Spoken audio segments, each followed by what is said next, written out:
On reconnaît la personne qui est sous l'emprise d'un ça parce qu'on connaît frénétique. C'est-à-dire qu'on n'agit pas de façon normale. On parle de manière anormale, on mange de manière anormale, on fait toutes sortes de choses de manière anormale. Parce que cette anormalité fait partie du plaisir de la chose. Une espèce d'hubris, une espèce de folie qui s'empare de la personne, de la démesure, qui fait qu'elle va parler de manière démesurée, elle va manger à un rythme tout à fait excessif, etc., etc. Donc quand on est dans une... Donc il faut faire attention de ne pas exposer son côté frénétique en public, parce que ça peut choquer, ça peut discréditer. Et il faut connaître ce côté-là. Il faut savoir que quand on commence à parler, il y a le risque d'une dérive. Quand on commence à manger, il y a le risque de dérive.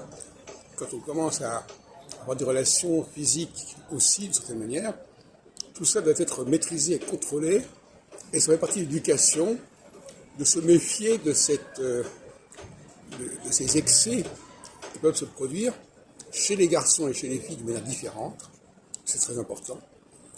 Chez les filles, il y a un excès de la parole, il y a une sorte de complaisance, de jubilation dans la parole, ou dans le bruit tout simplement, ou dans le rire, ou dans tout ce qui est tapé dans les mains, etc.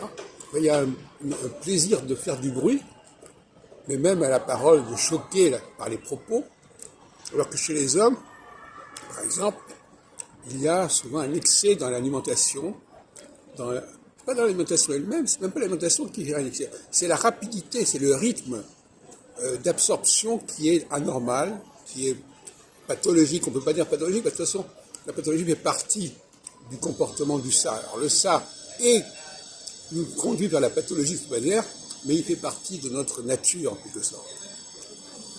Et chacun a le ça qu'il mérite.